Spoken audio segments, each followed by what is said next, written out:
नमस्ते दोस्तों, मैं मौर्य वर्षा मेरे यूट्यूब चैनल पर आप सबका स्वागत करती हूँ। जैसा कि आप जानते हैं, हम साकेत का जो नवम सर्ग है, नवम सर्ग की व्याख्या देख रहे हैं।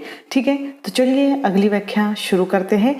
पूछी थी सुकाल दशा मैंने आज देवर से, कैसी हुई उपज कपास इक धान की। बोले इस बार देवी देखने में भूमि पर, दुगनी दया सी हुई इंद्र भगवान की। पूछा यही मैंने 1 ग्राम में तो कृषकों ने, अन्न गुड़ गोरस की वृद्धि ही बखान की। किंतु स्वाद कैसा है न जाने इस वर्ष हाय, यह कह रोई एक अबला किसान की। अब इसमें सुकाल यानी अच्छा समय, कपास यानी एक प्रकार का पौधा, उपज यानी पैदावार उत्पत्ति, ईख यानी गन्ना शर जाति का एक पौधा है जिससे मीठा रस निकलता है। कृषकों का यानी किसानों का, गोरस यानी गाय का दूध। उर्मिला आगे अपने विरह वर्णन में कहती है कि एक दिन मैंने सही समय देकर अपने गांव की स्थिति के बारे में देवर से पूछा कि कैसे इस साल की कपास, गन्ने या धान की उपज कैसी है। तो वे बताते हैं कि हे देवी, इस बार जमीन पर इंद्र भगवान की दया से अच्छी बारिश हुई है। मैंने गांव के एक व्यक्ति जो किसान है उसको पूछा। उस किसान ने बताया कि अन्न गुड़ और गोरस की इस बार अच्छी उपज हुई है, किंतु स्वाद उसका कैसा है कोई नहीं जानता इस वर्ष, क्योंकि यह एक रोती हुई किसान की अबला कह रही है। इसमें व्यंग्यात्मक रूप से कवि ने उर्मिला के विरह को किसान की अबला का विरह बताया है। यानी जैसे ही राम लक्ष्मण सीता वनवास को गए हैं, तब से गांव या वहाँ की जो जनता है वो भी दुखी है। फसल अच्छी होने के बाद भी वह दुखी है। ठीक है, आगे की जो पंक्तियां हैं वह इस तरह है। हम राज्य लिए मरते हैं, सच्चा राज परंतु हमारे कृषक ही करते हैं। जिनके खेतों में है अन्न, कोई अधिक उनसे संपन्न। पत्नी सहित विचरते हैं, वैभव वैभव भरते हैं। हम राज्य लिए मरते हैं। वे गोधन के धनी उदार, उनको सुलभ सुधा की धार। सहनशीलता के आगर वे श्रम सागर तरते हैं। हम राज्य लिए मरते हैं। यदि वे करे उचित है गर्व, बात बात में उत्सव पर्व। हमसे प्रहरी रक्षक जिनके, वे किससे डरते हैं। हम राज्य लिए मरते हैं। करके मीन मेख सब और, किया करे बुधवाद कठोर। शाखा मई बुद्धि तज कर वे, मूल धर्म धरते हैं। हम राज्य लिए मरते हैं। होते कहीं वही हम लोग, कौन भोगता फिर ये भोग। उन्हीं अन्नदाताओं के सुख, आज दुख हरते हैं। हम राज्य लिए मरते हैं। अब इसमें जो कवि कहना चाहते हैं कि जो संपन्न यानी समृद्ध, धनी, कृषक यानी किसान, भव वैभव यानी सांसारिक ऐश्वर्य, प्रहरी यानी पहरेदार, आगर का अर्थ होता है भंडार, और अन्नदाता यानी जो किसानों के लिए ये शब्द प्रयोग किया गया है। मीन मेख यानी कमियां। इसमें कवि ने उर्मिला के माध्यम से कहने का प्रयास किया है कि कृषक बाला की बातों को सुनकर उर्मिला सच्चा राज्य किसानों का ही है ऐसा समझती है। उनके कर्मों के समक्ष वह अपना राज्य भी तुच्छ समझती है। वह सखी से कहती है कि हे सजनी, हम क्षत्रिय गण राज्य प्राप्त करके परस्पर मिथ्या अभिमान करते हैं एवं लड़ते झगड़ते रहते हैं और लड़ते ही रहते हैं, किंतु वास्तविकता यह है कि सच्चा राज्य सुख तो कृषक वर्ग भोगते हैं। उन किसानों के खेतों में अन्न जो उत्पन्न होता है एवं उनसे संपन्न प्रतीत होते हैं, यानी वे अपने घरों में संपन्न प्रतीत होते हैं, यानी वह अन्न उपजते हैं। उन किसानों के खेतों में अन्न उत्पन्न होता है और उनकी जो पत्नियां सहित वे अपने खेतों में विचरण करते रहते हैं एवं संसार में वैभव भरते रहते हैं। हम व्यर्थ ही राज्य के लिए स्वाभिमान करते हैं। वे गोधन के धनी हैं एवं उदार गोपति हैं और गोरस को मुक्त रूप में यानी मुफ्त में प्रदान करने वाले हैं और अमृत सम दुग्ध उनका जो उनके पास रहता है यानी उनको सुलभ होता है। वे सहनशीलता के अंगार है। वे सभी के बातें एवं सुख दुख सहते रहते हैं। इस सहनशीलता के द्वारा वे श्रम रूपी सागर को पार करते रहते हैं। हम व्यर्थ ही राज्य के लिए प्रति जो मिथ्या अभिमान करते हैं। और हे सखी, यदि वे किसान इस राज्य पर जो गर्व करे तो उचित है। उनके यहाँ आए बिन उत्सव एवं पर्व मनाए जाते हैं। अरे आली, हम क्षत्रिय जैसे उनके प्रहरी एवं रक्षक विद्यमान हैं, तब उनको किसका डर है। हम झूठे ही राजा बनते हैं। हम लोग सभी और कमियां ढूंढने में लगे रहते हैं और कठोर से कठोर शब्द निकालते हैं अपने मुंह से और निकालते हुए बाद में कहते रहते हैं, यानी अलग अलग शाखाओं पर अपनी बुद्धि का उपयोग करते रहते हैं और जो मूल धर्म है उसे पकड़कर बैठते हैं। हे सखी, हम राज्य के लिए मिथ्या अभिमान करते हैं। अगर हम लोग राज्य कहीं और होते तो फिर किसान लोग जो भोग या दुख भोग रहे हैं वो कौन भोगता। उन्हीं अन्नदाताओं के सुख आज हमारे दुख हरते हैं और हम हैं राज्य के लिए मिथ्या अभिमान करते रहते हैं। ठीक है, इन पंक्तियों में रूपक, पुनरुक्ति और उपमा अलंकार है। आगे की जो पंक्तियां हैं वह इस तरह है। प्रभु को निष्कासन मिला, मुझको कारागार, मृत्युदंड उन तात को, राज्य तुझे धिक्कार। 14 चक्कर खाएगी जब यह भूमि अभंग, घूमेंगे इस ओर तब प्रियतम प्रभु के संग। प्रियतम प्रभु के संग आएंगे तब है सजनी, अब दिन पर दिन गिनो और रजनी पर रजनी। पर पल पल ले रहा यहाँ प्राणों से टक्कर, कलह मूल यह भूमि लगावे 14 चक्कर। अब इसमें निष्कासन यानी निकाला, तात यानी पिता, अभंग यानी पूरे, विरह व्यतीत उर्मिला अपने प्रिय के संबंध में अनेक प्रकार के विचार व्यक्त करती है और वह विचार इस तरह की साथ ही उससे संबंधित व्यक्ति एवं वस्तुओं पर भी कुछ शब्द कह देती है। वह अपने एकांकी जीवन के संबंध में भी कहती है। अरे सखी, इस राज्य के कारण ही प्रभु श्री राम एवं लक्ष्मण को वनवास प्राप्त हुआ है। मुझे कारागार सदृश दुख उठाना पड़ा एवं राज्य दशरथ को काल के कराल गाल में जाना पड़ा, यानी उनको जो मृत्यु प्राप्त हुई है इसी कारण हुई है। यानी राम और लक्ष्मण, उनके जो प्रिय पुत्र राम हैं, उनको वनवास भेजा गया, इसलिए वो दुख सह नहीं पाए। मेरी दृष्टि में ऐसे राज्य को धिक्कार है। इस प्रकार समस्त ऋतुओं का वर्णन वह करती है और ऋतुओं के माध्यम से अपने प्रिय का स्मरण उसे होता है और एवं एक गूढ़ वेदना से वह आह भरती है। वह कह उठती है कि अरे सखी, यह अखंड भूमि जब 14 बार प्रत्येक ऋतु का भोग कर लेगी, अर्थात 14 वर्ष जो व्यतीत हो जाएंगे, तब प्रभु श्री राम जी के साथ मेरे जो प्राणनाथ है वह इधर पधारेंगे। हे सजनी, 14 वर्षों उपरांत ही प्रभु के साथ स्वामी पधारेंगे।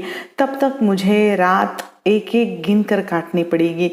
किंतु सखी, अधैर्य मेरे हृदय में बढ़ता ही चला जा रहा है। प्राणों की बाजी आ पड़ी है इस कलह मूल भूमि पर। जब 14 वर्ष चक्कर लगाकर चले जाएंगे तब प्रियतम पधारेंगे। रात और दिन शीत एवं ग्रीष्म के कारण बढ़ते एवं घटते रहते हैं। शीतकाल में रात बड़ी और दिन छोटा हो जाता है। इन पंक्तियों में उत्प्रेक्षा अलंकार है। ठीक है, आगे की जो पंक्तियां हैं वो इस तरह है।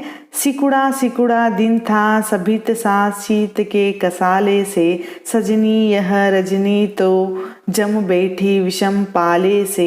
आए सकी द्वार पट्टी हाथ से हटा के प्रिय, वंचक भी वंचित से कंपित विनोद में। ओढ़ देखो तनिक तुम्ही तो परिधान यह, बोले डाल रोम पट मेरी इस गोद में। क्या हुआ उठी मैं झट प्रावरण छोड़कर, परिणत हो रहा था पवन प्रतोद में। हर्षित थे तो भी रोम रोम हम दंपति के, क्रशित थे दोनों बाहुबंधन के मोद में। अब इसमें जो कवि कहना चाहते हैं कि यहाँ पर द्वारपट्टी का अर्थ होता है दरवाजे पर लगाए जाने वाला जो पर्दा, वंचक यानी धोखा देने वाला, वचक करने वाला, वंचित यानी हीन रहित, कंपित यानी हिलता हुआ, विनोद हंसी मजाक, परिधान का अर्थ होता है वस्त्र या पहरावा, रोमोपट यानी रोमांच से भरे, प्रतोद यानी विवश करना, अंकुश लगाना, कर्षित यानी आकर्षित करते हुए, उसी का निरूपण करती हुई आगे उर्मिला कहती कि अरे सखी, शीत के प्रकोप के कारण भयभीत सा दिन सिकुड़ा हुआ प्रतीत होता है, वह शीघ्र ही व्यतीत हो गया, किंतु यह रात्रि तो शीत एवं पाले के कारण जमकर बैठ गई है, जो काटने से भी नहीं कटती। जब प्रिय मेरे पास थे तब दरवाजे पर से पर्दा अपने हाथ से हटाकर प्रिय भीतर प्रवेश करते थे और थोड़ा धोखे से जैसे हीन रहित भाव से हंसी मजाक करते रहते थे और कहते कि जरा सा तुम ही तो यह वस्त्र ओढ़ कर देखो, और बोलते हुए अपने रोमांच से भरे इस गोद में डाल देते थे। मैं क्या हुआ ऐसा चौंक कर कहती, यह सोचकर झट से अपने बिस्तर पर छोड़कर यानी अपना बिस्तर छोड़कर मैं उठ जाती थी और बाहर जो है हवा अपना अंकुश परिणत कर रही थी। हम दंपति के रोम रोम में हर्षित हो रहे थे, यानी दोनों भी एक दूसरे से आकर्षित कर आनंदित हो रहे थे। ठीक है, आगे की जो पंक्तियां हैं वह इस तरह है कि करते हैं तू शिशिर का बार बार उल्लेख, पर सकी मैं जलसी रही धुआंधार यह देख, सचमुच यह निहार तो अब तू तनिक विहार, अंधकार भी शीत से श्वेत हुआ इस बार, कभी गमकता था जहाँ कस्तूरी का गंध, चौक चमकता है वहाँ आज मनोमृग अंध। अब शिशिर यानी शीत ऋतु, निहार यानी हिम बर्फ या तुषार, विहार यानी भ्रमर और गमकता यानी महकना या सुगंध। उर्मिला कहती है कि हे सखी, तुम जिस शीत ऋतु का बार बार उल्लेख कर रही हो, पर मेरी तरफ तो देख, मैं तो पानी जैसी धुआंधार हो गई हूँ। सचमुच हिम रूपी तुषार थोड़ा सा भ्रमर कर रहा है, अंधकार भी इस बार शीत से सफेद हो गया है, जहाँ कस्तूरी की गंध रूप में महकता है, आज वह देख मेरा मन रूपी मृग अंध होकर चौंक कर चमक रहा है। ठीक है, आगे की जो पंक्तियां हैं वह इस तरह है। शिशिर न फिर गिरी वन में, जितना मांगे पतझड़ दूंगी मैं इस निज नंदन में, कितना कंपन तुझे चाहिए ले मेरे इस तन में, सखी कह रही पांडुरता का क्या अभाव आनंद में, वीर जमा दे नयन नीर यदि तू मानस भाजन में, तो मोती सा मैं अकिंचना रखूं उसको मन में, हंसी गई रो भी न सकूं मैं अपने इस जीवन में, तो उत्कंठा है देखूं फिर क्या हो भाव भुवन में। इसमें नंदन यानी स्वर्ग में इंद्र का उपवन, यहाँ उर्मिला का उपवन से तात्पर्य है। पांडुरता यानी पीलापन, आनंद यानी चेहरा मुख, मानव यानी मानव भाजन यानी हृदय रूपी पात्र, अकिंचना यानी बेचारी, उत्कंठा यानी इच्छा, भुवन यानी संसार। शिशिर ऋतु यानी शीत ऋतु का संबोधन करती हुई उर्मिला कहती कि वह व्यर्थ ही वन उपवन में घूमती है, उसे अपने सारे उपकरण उर्मिला के शरीर में ही मिल सकते हैं। हे शिशिर, तू व्यर्थ ही वन और पर्वतों में घूमती हुई न फिर, मैं तुझे तेरे सारे अभिषिप्त उपकरण देने में समर्थ हूँ। मेरा शरीर रूपी उपवन पतझड़ से युक्त है, तू कंपन के वेग से सभी को कंपा देती है। मैं प्रियतम के विरह में दिन रात कांपती रहती हूँ, अतः तुझे जितना कंपन चाहिए मेरे शरीर में मिल जाएगा। तू आकर समस्त वनस्पतियों को पीला कर देती है, तुझे यहाँ पीलापन भी मिलेगा, क्योंकि मेरी सखी कहती है कि मेरे मुख में पीलेपन की कमी नहीं है।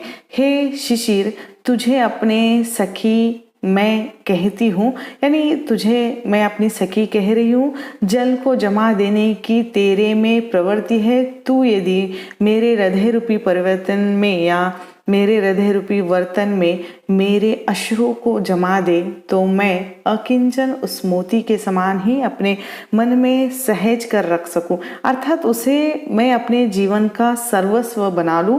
मैं तीनी यहाँ पर उर्मिला कहती है कि मैं विवश हूँ कि इस जीवन में रो भी नहीं सकती हूँ। यह जानने और देखने की मेरी अब यह जो प्रबल उत्कंठा या इच्छा है कि हंसने और रोने के अभाव में अब मेरे भाव जगत में क्या शेष रह गया है। ठीक है, ऐसा प्रश्न कर रही है उर्मिला। इसमें मानवीकरण, रूपक, उपमा और काव्यलिंग अलंकार है। ठीक है, आगे की जो पंक्तियां है वह इस तरह है। सकी न हटा मकड़ी को आई है वह सहानुभूति वशा, जालगता में भी तो हम दोनों की यहाँ समान दशा। भूल पड़ी तू किरण कहाँ, झांक झरोके से न लौट जा, गूंजे तुझसे तार जहां। मेरी वीणा गीली गीली आज हो रही ढीली ढीली, लाल हरी तू पीली नीली, कोई राग न रंग यहाँ। भूल पड़ी तू किरण कहाँ, शीतकाल है और सबेरा, उछल रहा है मानस मेरा, भरे न छींटों से तनु तेरा। रुंदन जहाँ क्या गान वहाँ, भूल पड़ी तू किरण कहाँ। मेरी दशा हुई कुछ ऐसी, तारों पर अंगुली की जैसी, मीड़ परंतु कसक भी कैसी, कह सकती हूँ नहीं न हाँ, भूल पड़ी तू किरण कहाँ। अब इसमें जो उर्मिला कहना चाहती है यहाँ पर मकड़ी, यानी जिसे हम इंग्लिश में स्पाइडर कहा जाता है, जो जाल बुनती है, वशा यानी वश में करना, जाल गता यानी जाल में। उर्मिला कहती है कि हे सखी, जो मकड़ी यानी सहानुभूति वश मेरे पास आई है उसे मत हटाओ, हम दोनों भी समान दुख वाली हैं। उसकी तरह मैं भी जाल में हूँ, अपने प्रिय के प्रेम के जाल में। मकड़ी को संबोधित करती हुई कहती है कि हे मकड़ी, भूल पड़ी है तुझे किरण यहाँ है या किरण कहाँ है, ऐसा वो सवाल करिए। इस झरोके से झांको मत, लौट जाओ जहाँ तुम्हारे तार जुड़े हुए हैं। मेरी जो वीणा है वह गीली हो गई है, गीली गीली है, आज जो हो रही है ढीली ढीली। तू आज लाल हरी पीली नीली, लेकिन यहाँ तो कोई राग है न कोई रंग है।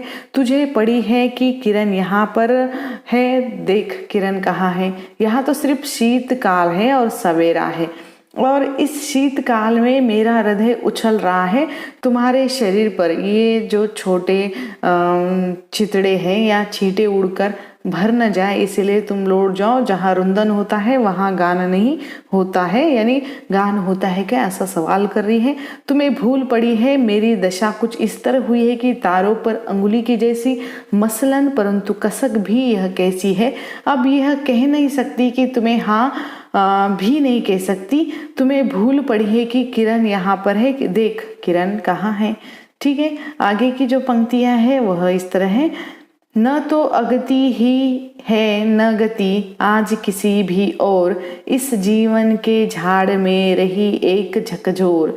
पाऊँ मैं तुम्हें आज तुम मुझको पाओ, ले लूँ आंचल पसार पित्त पत्र आओ। फूल और फल निमित्त बलि देकर स्वरस वित्त, लेकर निश्चिंत चित्त उड़न हाय जाओ। लूँ मैं अचल पसार पित्त पत्र आओ।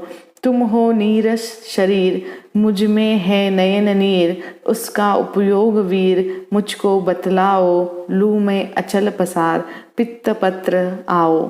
अब इसमें अगति यानी रुका हुआ, पीत पत्र यानी स्वर्ण पत्र।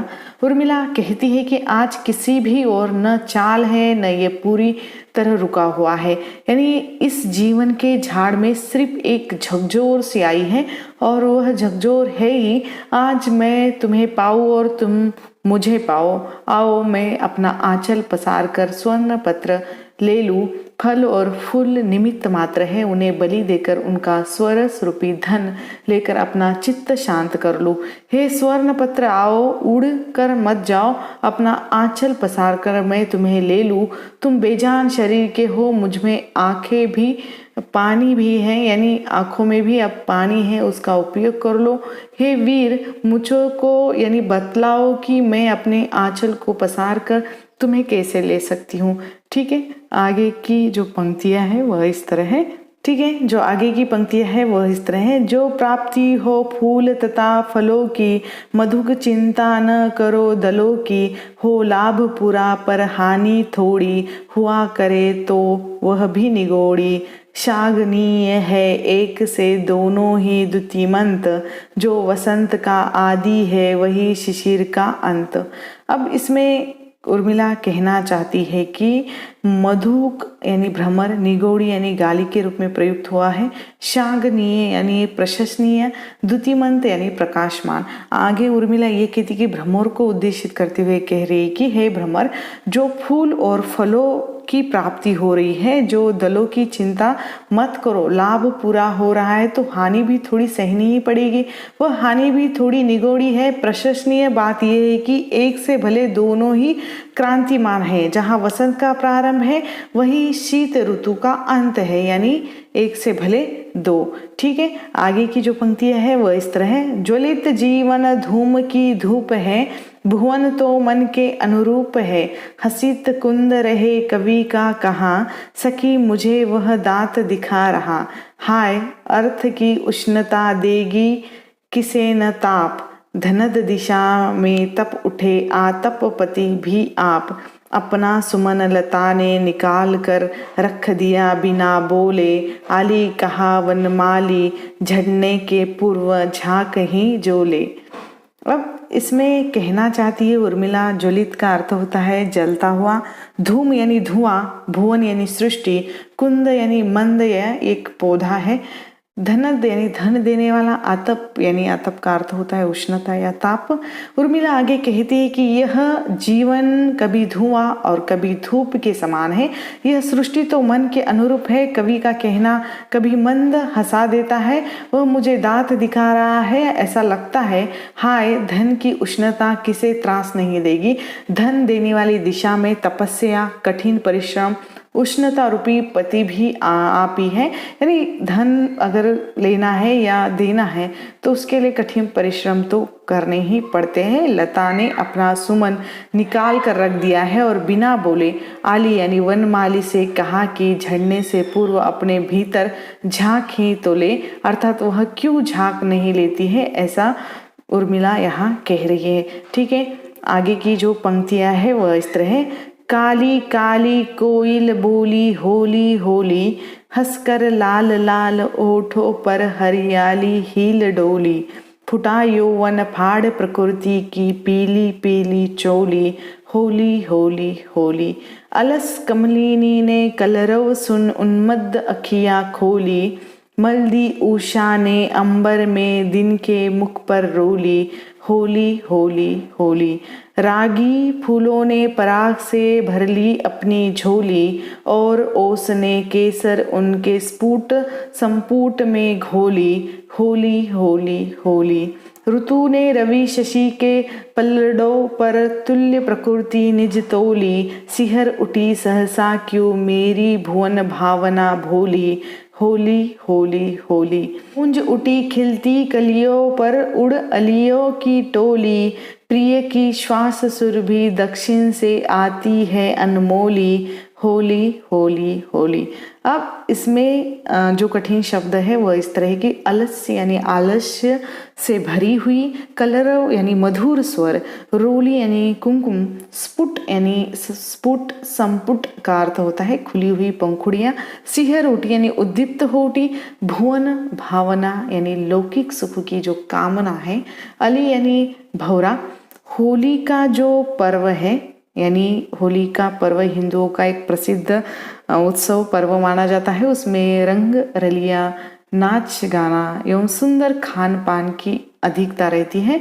बसंत का प्रसार हो जाता है, नर नारी ही क्या प्रकृति भी काम विभोहित रहती है, और कोकिल का कलरव होता है, सरसों का पुष्पित होना, हरियाली का छा जाना आदि सभी सुंदरता की जो अभिवृद्धि इस काल में होती है, उसका वर्णन उर्मिला सखी से करती हुई कह रही कि हे सजनी, अब काली कोकिल कूकने लगी है यानी गाना गा रही है, अतः होली पर्व का आगमन हो गया है, लाल लाल किसले आ गए हैं, प्रकृति रूपी नायिका की पीली चोली को फाड़ कर मानो यौवन निखर आया हो, होली है, क्योंकि होली है, कमलिनी सर में खिली हुई है, मानो आज आलस्य मन कमलिनी ने सूर्योदय के समय अपनी उन्मत्त आंखों को खोला है और उषा यानी उषा काल का समय लाल रंग का नहीं हुआ, मानो उषा रूपी नायिका ने दिन के सुख एवं जो वस्त्र में लाल जो चोली या पहनी है और वह इसलिए पहने हैं कि होली है। अब आगे उर्मिला कहती है कि फूलों में पराग आ गया है, वह ऐसा प्रतीत होता है मानो अनुरागी पुष्पों में रंगने के हेतु अपनी झोली पराग से भर दी हो, उन पर ओस पड़ रही है। उससे ऐसा ज्ञात होता है कि मानो उसने अनेक खुले संपुट में केसर जो घोल दिया हो।